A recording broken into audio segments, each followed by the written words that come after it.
Imagine how hard would it be if the government beat the hell out of you like this. Or imagine if the government forced you into unwanted surgery like this. Maybe even take your child. No! Take her! No! Don't take her! No! No! Or insult you. Do you understand me? Do you understand me? So you might be wondering, what is this story about? Margaret Atwood's Handmaid's Tale is a dystopian novel set in the near future after United States has been overthrown and replaced by a theocratic dictatorship called the Republic of Gilead. Environmental collapse and plummeting birth rates They filled the air with chemicals and radiation and poison. have led the new regime to impose rigid social control with women's rights almost entirely stripped away. In Gilead, women can not own property, choose a job, read, or control their bodies. Going on to her. Instead, they are categorized into social rules based on their fertility, class, and obedience. The story is narrated by Offred, a woman forced to become a handmaid, one of the few remaining women. Handmaids are assigned to powerful men known as commanders and their wives. Their sole purpose is to conceive children on behalf of these households. Offred lives in the home of Commander Waterford and his wife Serena Joy, where she endures monthly ritualized intercourses, strict surveillance, and the constant threat of punishment. As Offred moves through her daily routines, she reflects on her life before Gilead. Her husband Luke, with her young daughter, was taken from her, and the freedoms she once had and never imagined losing. These memories contrast sharply with the oppressive reality she now faces. Despite the dangers, Offred begins to take small risks. This is our question. Why America is more susceptible to this kind of authoritarian shift? Political scientists often warn that the US has a unique combination of historical, cultural, and structural factors that can create vulnerability to authoritarian religion-based movements. And let me tell you some most widely recognized factors. One, a strong current of religious nationalism. So the US has a long tradition of groups who believe the country has a God-ordained destiny, or that the laws should reflect a specific religious worldview. This creates fertile ground for leaders who claim divine legitimacy, laws shaped by religious doctrine rather than secular rights. The framing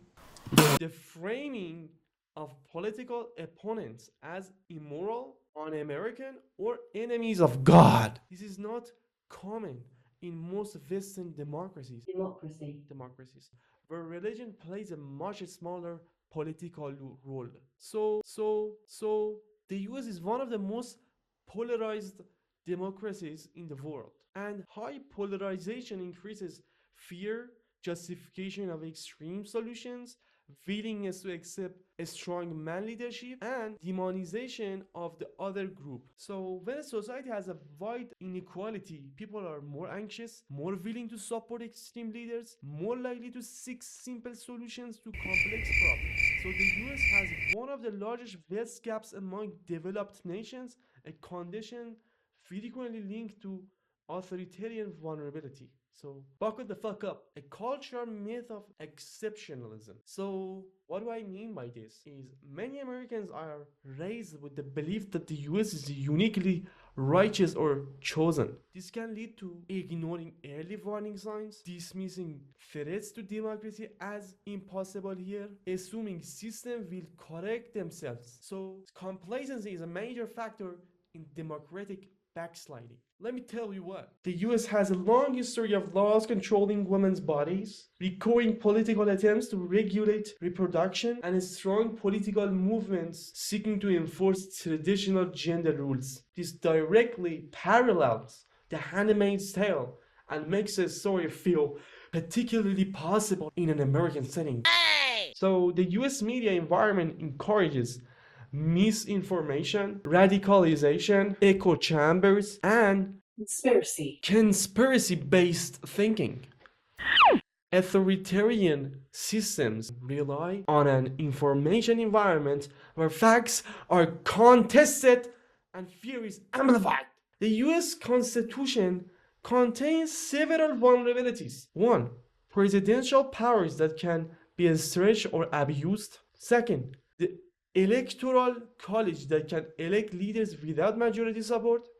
Three, lifetime Supreme Court appointments shaped by political timing. Four, vague emergency powers. So here you have it. Authoritarians can exploit these gaps quickly during crisis.